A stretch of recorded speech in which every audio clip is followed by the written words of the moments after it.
Good, wonderful summer morning. How are you today, Jackie?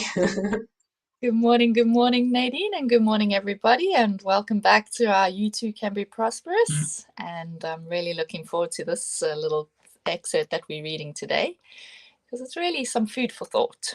So Let's kick off.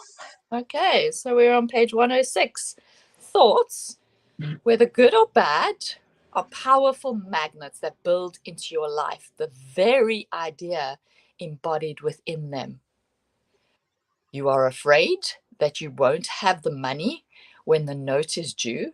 So the law works in harmony with that fear, with that feeling, and sees that you do not get it.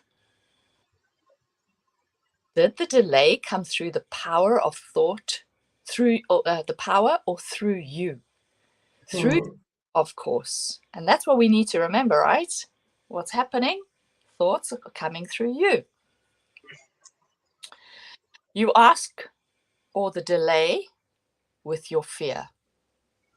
What you should have done under the circumstances was to have reversed the thought and to have assumed the money would be there when it was needed. This is the first step in tuning out the poor thoughts that are opposing your good.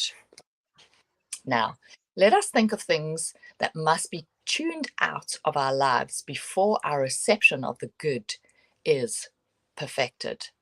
They are the small thoughts.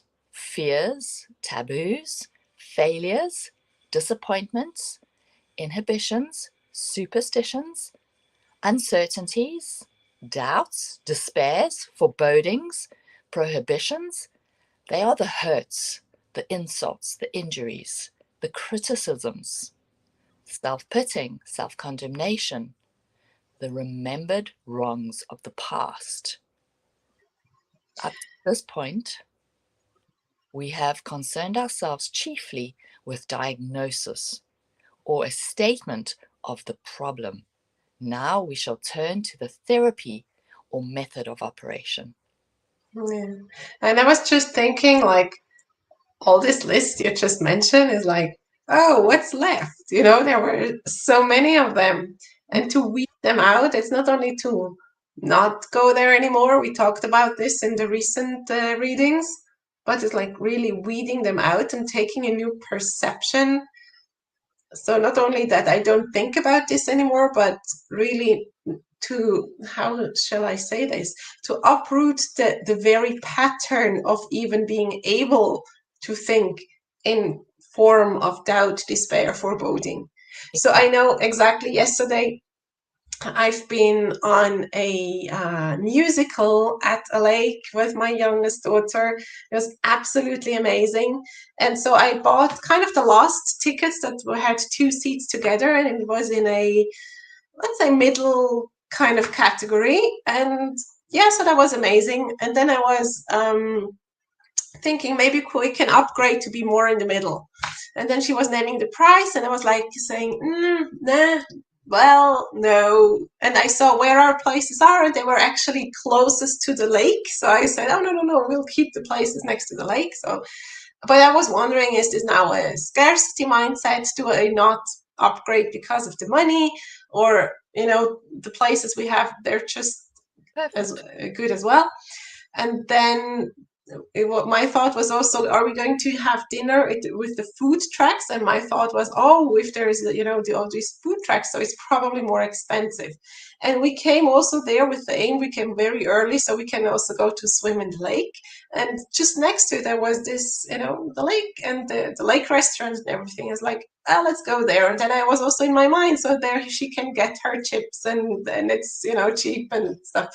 So it was, scarcity mindset, So I catch myself, and is it the more comfortable because I know she get there something that she likes, which is very simple, and we don't do that often.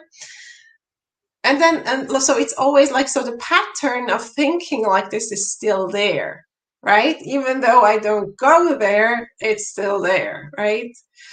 Yeah, so it's when I say uproot is to catch, not only catch it, that's what I was saying, not only catch it, because now I'm able to always catch it as well. Oh, that's a doubt.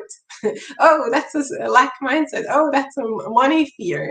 I know how to name it, but to uproot it is to really kind of reprogram to say, I prioritize this.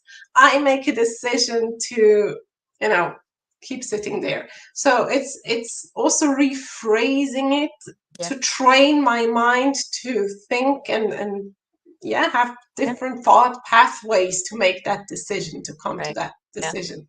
And I feel it's really a mental training, Mm, it because has. some people think, yeah, it's just changing some thoughts, Mm, which is true, but it's like deeply down in the subconscious, not only in the conscious, right. right?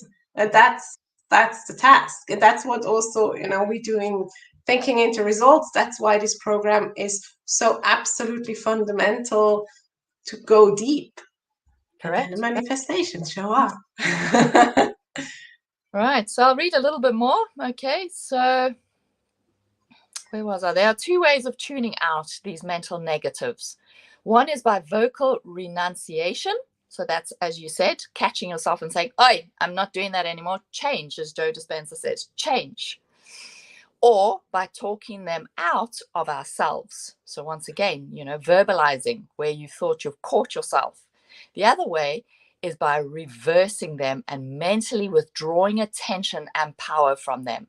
So yes, catch yourself, change, and change the behavior around that. Yes. When you vocally renounce the negative factors in your life, it is a good idea to stand before the mirror when you are alone and can talk aloud to the image you see reflected there. And this is where Louise Hay's work is really brilliant, mirror work. You look at yourself in the mirror, you look at your eyes, and you actually start those affirmations and really feel it deep inside. You can say whatever affirmation, but you've got to feel it.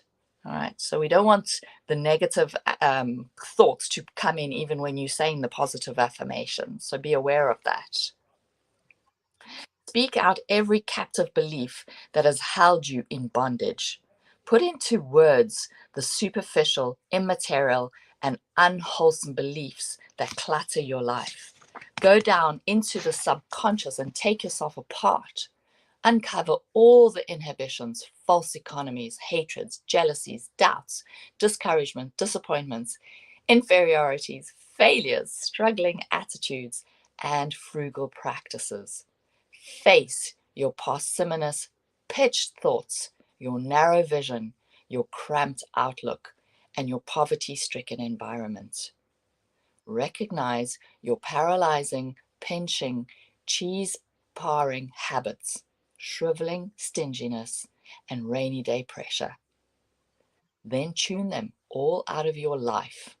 Tune out every idea of cheapness, cheap clothes, cheap furniture, cheap food, cheap environment, and see yourself living prosperously as God intended you to live. Oh, it's so beautiful. Yeah. Wow.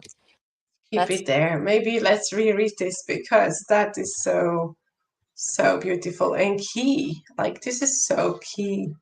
This is doing the work.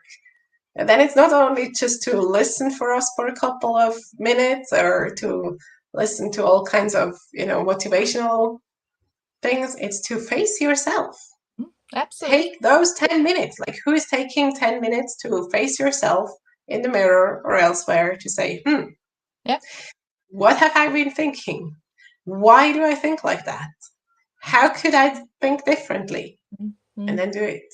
Yep. And to tell yourself in the mirror, you're so loved, you're so beautiful, you're so patient, you're so creative. Well done. You can give yourself well done for this achievement. Well done. Look how far I've come. Well done. All those struggles that I overcame. Look at me. And now let's move forward. Let's take steps forward instead of focusing on what has happened in the past. Absolutely.